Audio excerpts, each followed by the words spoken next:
Mheshimiwa Deputy President, mawaziri, makatibu, regional commissioners, county commissioners,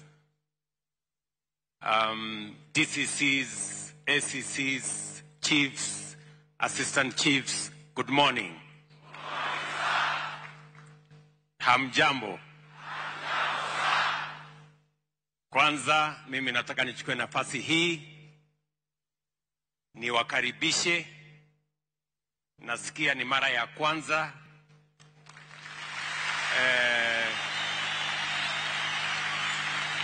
hapa katika ofisi na makao ya Rais wa Jamhuri ya Kenya. Karibuni sana. Karibuni sana. Mimi nimefurahi sana kuwakaribisha katika mkutano huu wa muhimu, na nimeitisha mkutano huu kwa sababu nyinyi number one ni officers wa serikali mnaofanya kazi katika ofisi ya Rais. Jambo la pili, nyinyi ni viongozi katika taifa letu la Kenya. Na namba ya tatu, nyinyi wananchi wa taifa letu la Kenya.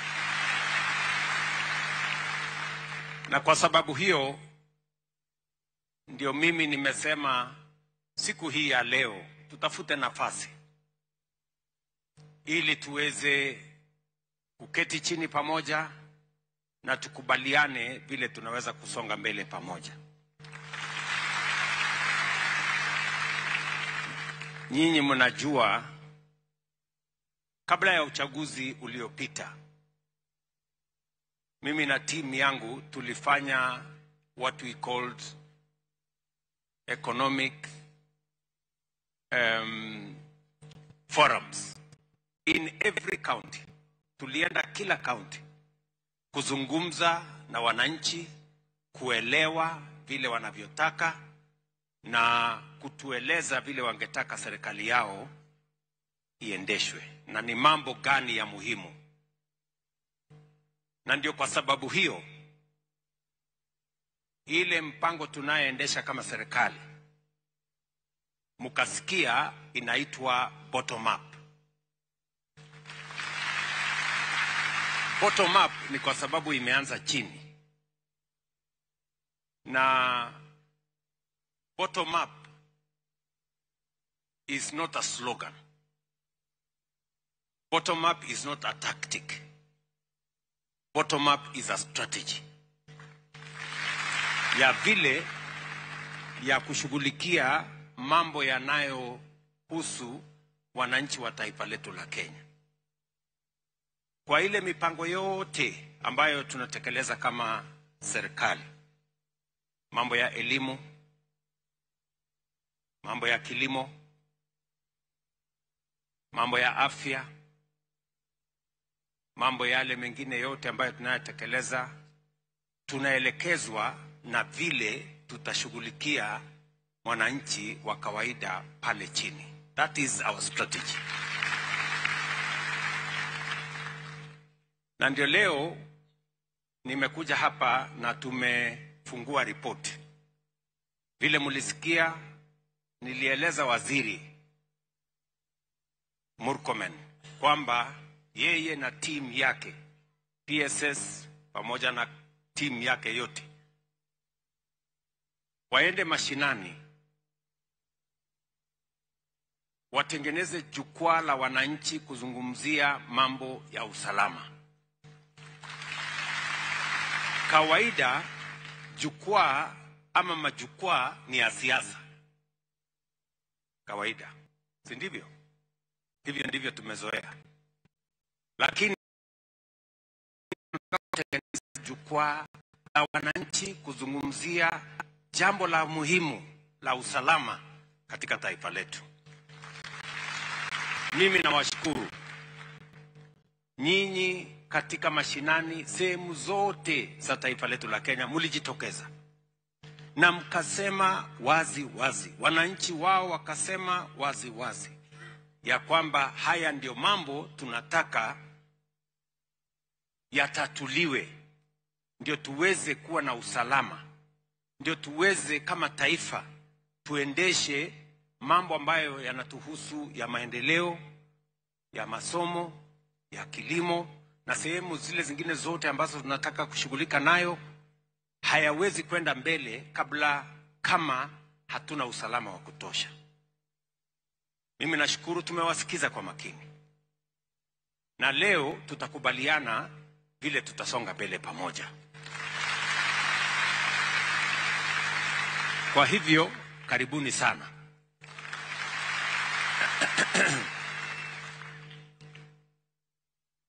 Lakini najua mmekuwa mkitamani sana kupatana na mimi, si ndio? Na hata mimi nilikuwa natamani sana kupatana na nyinyi. Hata mimi niko na maneno.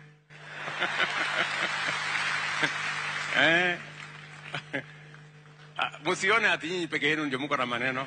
Hata mimi niko na maneno. Si ndio? Yes. Na mimi najua kuna maneno muhimu nyinyi mmekujia. Si ndio? Maneno mlioeleza katika majukwaa mbalimbali. Waziri na kundi lake wamepiga msasa. Tumeketi chini na wao. Tumekubaliana hii tutaenda namna hii, hii tutaenda namna hii. Na hiyo nitawatangazia hapa.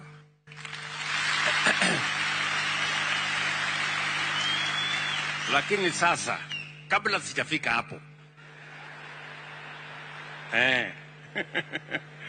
kabla sijafika hapo, mimi ndio niko na maneno kwanza.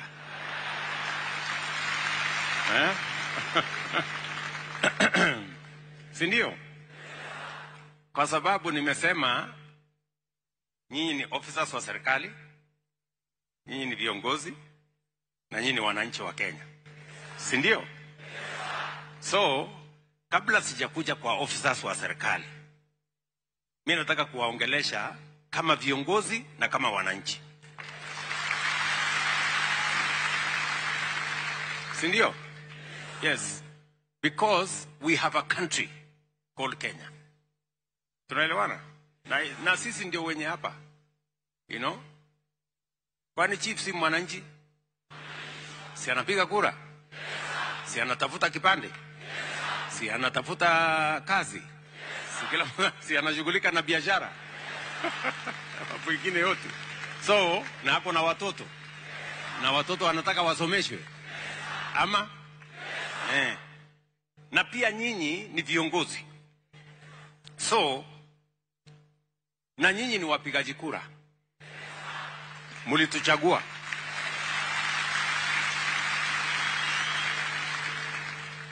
Hakuna kiongozi amepita bila kuchaguliwa. Si mmetuchagua? Sasa kuna kazi nyinyi mulinipatia ya kuwa kiongozi wa taifa letu la Kenya. Si ndio? Na hiyo kazi mimi nataka niwazungumzie kama viongozi na kama wananchi. Kwa sababu mtu akipatiwa kazi lazima awajibike. Mimi nataka niwaeleze kwa kifupi mahali hiyo kazi mlinipatia imefika. Ndio tufike hii ya jukwaa.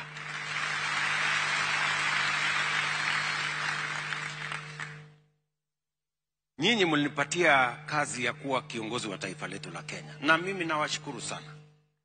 Sio kawaida.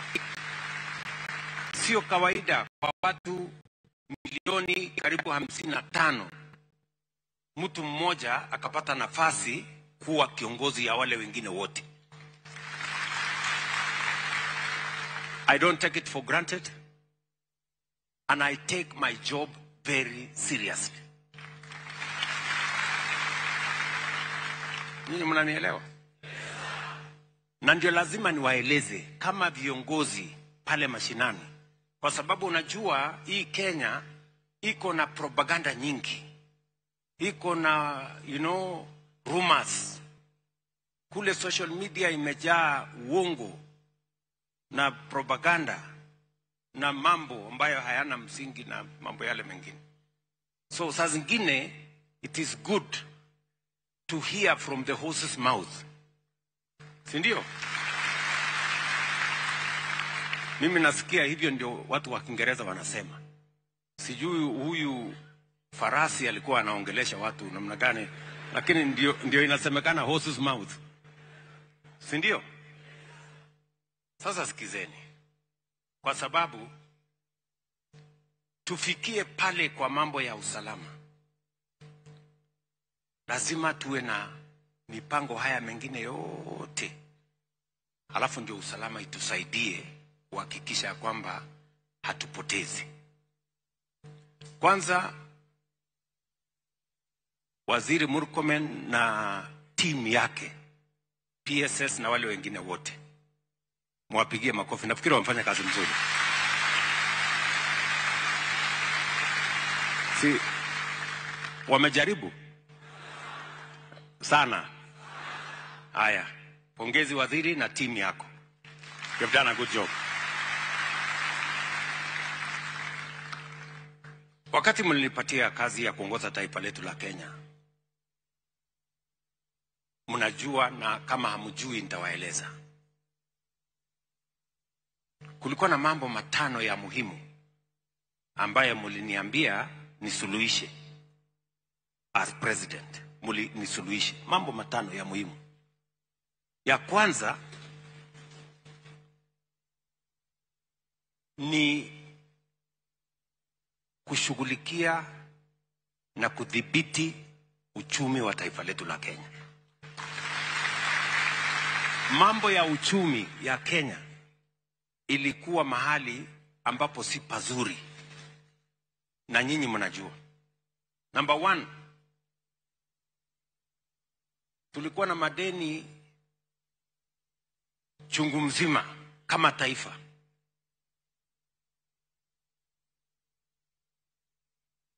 Ile kitu inaitwa inflation, kwa wale ambaye ni economist, ilikuwa karibu inakuwa double digit, ilikuwa 9.6%. Dola mnajua ilienda mpaka 167, 165, 167. Pesa zetu za kigeni, foreign reserves, ilikuwa imeteremka chini mpaka $5.7 billion.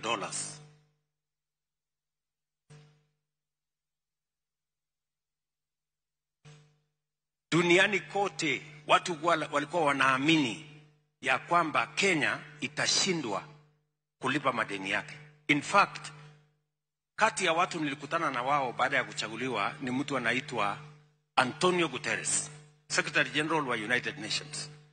Akaniambia, Bwana President, sasa siku Kenya itashindwa kulipa madeni yake, wewe utafanya nini?